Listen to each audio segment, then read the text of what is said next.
Hi, I'm JJ Barnes and this is Jonathan McKinney. I'm the author of the Lily Prosperi series and he is the author of the Shieldmaid saga. Correct. We're also screenwriters and filmmakers and we have a film in production right now called Hollowhood, and we are bringing you a series of writing advice.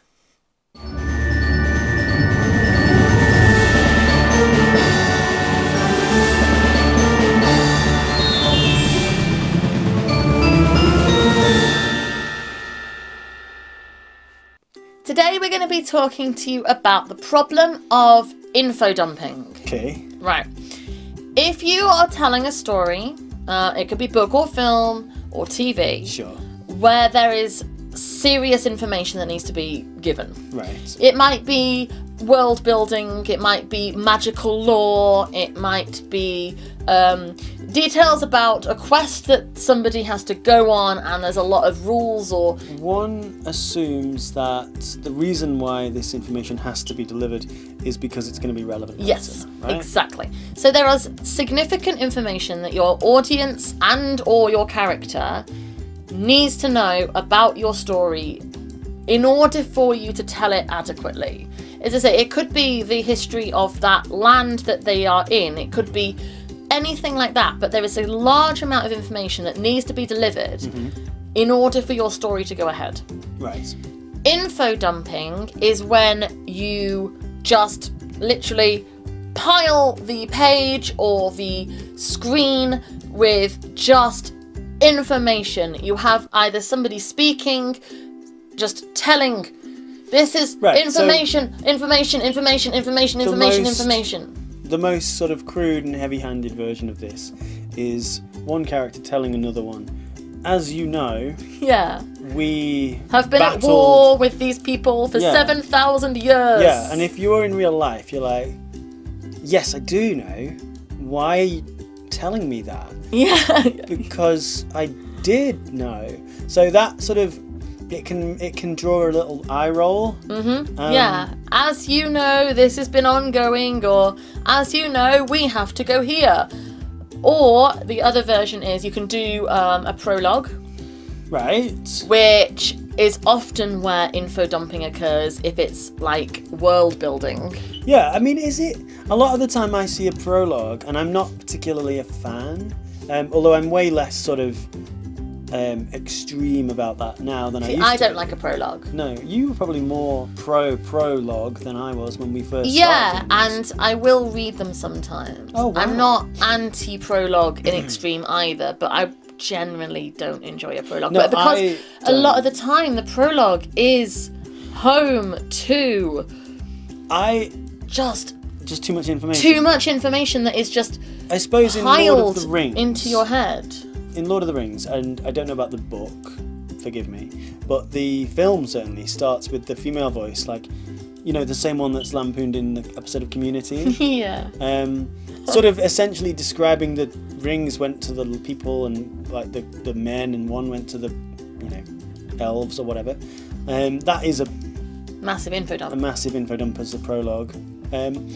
A lot of the time I would see a prologue in a book, and I listen to audiobooks more than reading now, so I don't really have a choice. I mean, I could skip, But you get your prologue. but you get it, and oftentimes I find that it's sort of set maybe a generation before the story and doesn't really relate to the story at all. The thing is, I find that if it's, for instance, with a prologue info dump, I kind of feel like if I don't pick the relevant bits of this up through the story, this is a badly told story, because I don't want to have to study Sure. to read a story.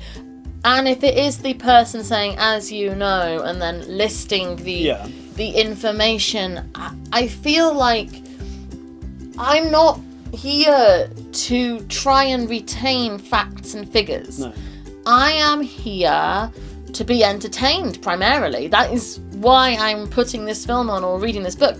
I want to be entertained. If I want to study, like when I'm reading a non-fiction book or a book that is teaching me something, I'm not there for entertainment, I'm there to learn.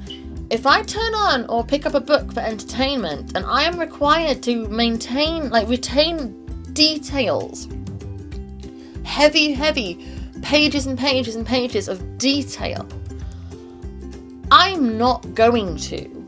I don't care enough. What I care about is the characters and their experiences. Yeah. So, and info dumping boots me straight out. I'm just no. Right. So the reason you do it is because you need to. You need to get the information to the reader so that when the revelation happens at the end, it has meaning and your reader is satisfied, right? And especially if you are building a big world, and I kind of cheat on this a bit, I suppose, because I tell urban fantasy. Right. The world that the stories I write are set in is our world.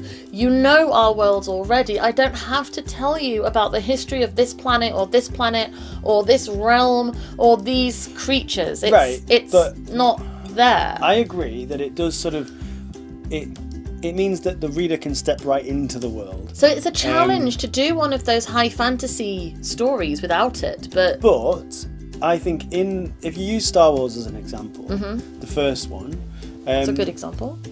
There isn't any backstory of Tatooine, the planet that Luke lives on. You get your whole line of text. That's where we are now. Yeah, but if you don't like that, that's fine. That's not going away. Oh, no, I know. Plus, that lasts like 30 seconds. But I mean, like, the world. Oh, no, I know. I mean, I've never read that whole block of text. The amount of times I've seen Star Wars, I've never read it. It treats the viewer like they have watched episode 1, 2, and 3.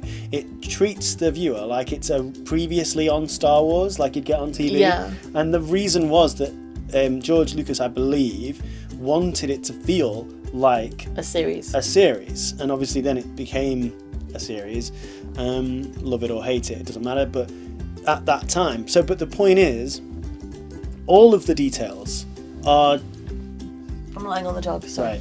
Right. All of the sort of world building stuff is just there. You can it treats you like you know it already, but it doesn't need you to know it. It does, because, as I say, I have watched Star Wars like a load of times. The originals, not the new ones. I've watched the originals loads of times. And I've never read that big line of text. Fair enough. I mean, I started reading it and just got bored. I'm not good just listen to the music instead. Yeah, I was just like, but I still get what's happening, but I also don't feel info dumped on in order to feel like I understand. So it's part of the story. It's woven into the story. The way it's given to you is very natural. The important information in the first one is, what is the Force? How does it work? Is it real? And the way that is delivered to the viewer in the case of Star Wars, with it being a movie, is that Luke, who we've already sort of engaged with, he looks at the two suns and wants to escape the planet that he's on and go and fight for something noble. And this crazy old man teaches him. I think the reason it works in, say, Star Wars, and also this is true of The Lion, the Witch and the Wardrobe. Okay. Because these are two worlds, these are two existing, Narnia has an incredible history, and if you haven't read The Magician's Nephew, if you've gone straight in with the most famous one, which is Lion, the Witch and the Wardrobe, you should read The Magician's Nephew, because I would argue it's better. But anyway, having your entry point character. Luke is essentially and we did this in Mundane to Magical. Luke is your entry character into the Force and the... Right. He learns this stuff and about this world while your audience does. In Lion, the Witch and the Wardrobe, your audience learns the history of Narnia from Mr. Tumnus and the White Queen. Right. With Edmund and Lucy, and you learn it in this high fantasy world where there is an entire history that is not our world's history. There is lore and magic and all of this happening, but you learn it from an entry character, so you don't get as you know. You get them given the information as they need it by people who already have it, in a way that is intriguing and not info dumpy, because the character doesn't know it, so you get their response to it. And this is the thing, that if you, as the storyteller, whether it's a script or a novel, if you can prick the intrigue of your reader to engage with the intrigue of your protagonist, that is, I want to know Yeah. the way the Force works, or I want to know what Narnia is. If you can couple that to the reader, then you're fine. It's not an info dump then, it's satisfying information. Exactly. But when you've got high fantasy, and if you are trying to... This is one of the reasons I think I don't enjoy high fantasy books. Because so often, if you've got a character who exists in that world, they know the world, they know the lore, they are just living in that world and have to go on whatever conflict they are going into. The only way you can tell your audience... Well, it's not the only way, because it must be possible. It is possible. But telling your audience everything they need to know about this world that they are now entering to watch this conflict unfurl. Doing it without info dump is not easy, I would say. For high fantasy, I think it's entirely doable. And I agree it's doable, but a challenge. Well, no, but if you think about the fact that everybody on the earth, no matter the smartest person in the world, was born knowing nothing about this world. And everybody, like, your fictional character, the reason why he's... What? No, I'm thinking, you don't info dump a baby. They learn about the world. They learn about the world. Through the interactions, through the... Right. Luke Skywalker is from essentially a cattle town or something. Like, he's... essentially that place on Tatooine where he lives is like a ranch or something. It's easy to understand. It's like living on a farm and then going into the city. Yeah. That is straightforward. And then you learn about the way that the city works through that character going from where he is to where he's going. I suppose, if you have an entry point character, even in high fantasy, you can still make the world they're going into new to them. Yeah. In a way they want to learn about it. Yeah. I listened to an audiobook, David Eddings, and he wrote like high fantasy sort of stuff. And the main character was sheltered in much the same way as Luke Skywalker is. In a rural, small setting, and the world was very large. So you take it from there, which is really understandable. You've got a small community, people who, trade goods and services rather than money. You can get a lot of the... Much like if you take a baby as the example. If you set your story in the beginning in a small part of that world, you will learn about how trading happens, about what kind of creatures there are in the world. By the day-to-day, the standard route that in the character's mundane, then they have you've got a concept of what it is, what kind of planet it is, what kind of magic there is, anything like that. It's why also Frodo Baggins starts in the Shire. Is a main character, and the human character, what's his name, Boromir or something? I don't know. I'm not good. I've read The Hobbit, but I didn't finish Lord of the Rings. The human character, who is like the guy with the meme, one does not simply go into town at Christmas. Yeah. That guy, you don't use him because he's the guy who teaches Frodo what he has to do to be safe, where the danger is. And you don't use Gandalf either because he's another He's already teacher. in it. He knows the world too well. So if you start with him, it's going to be confusing. You'd be like, what the hell is going on? You start with the one who needs to learn and you follow their learning. That's why the protagonist, the guy or woman you that way, start with. You don't do it through info dumping then, because you do it at a gradual pace that people are going to be able to follow. Whereas if they already have all that information, as you say, if you started with Gandalf, you'd have to info dump, because otherwise you can't keep up with what Gandalf's thinking and doing. Yeah, like what the hell is going on without an info dump if it's Gandalf's adventures? That is a very good point, Jonathan McKinney. Yeah, so, surround your protagonist with... I still couldn't follow Lord of the Rings. A lack of information. I gave up. Absolutely I loved fine. The Hobbit. Mm-hmm. I did not get through Lord of the Rings. I'm not a fan of Lord of the Rings either, particularly. I tried a couple of times. If it's your favourite, you're not wrong, and you know, love what you love. Love what you love, that's fine. I just couldn't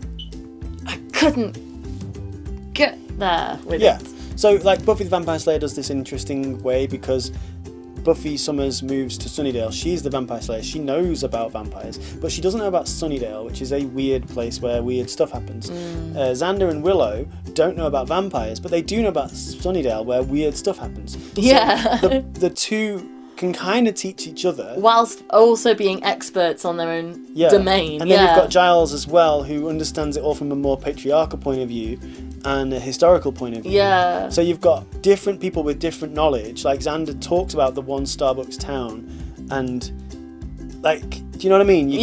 Because the town is a character. So the children from that town can be the experts about this. That important plot relevant thing in the story. Buffy can bring the lived experience of actually fighting monsters. So then monsters. you never info dump, because everybody wants to learn about all the other things, and you're kind of new to all of it. Yeah. And you get to go with each of them as they learn and grow. Yeah. And again, no info dumping. Yeah, but that's why Buffy's so well poised, because you've got Xander and Willow don't know about vampires and monsters.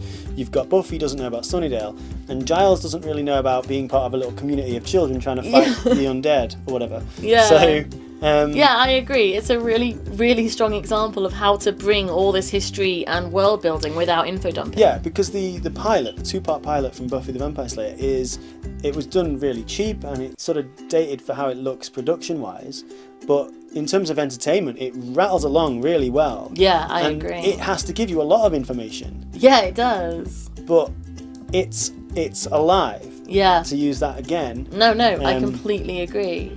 So yeah. Info dumping bad, bringing information, even if it's a massive amount of information, into your story, but in a sensible way that people can follow and be interested in, good. Yeah.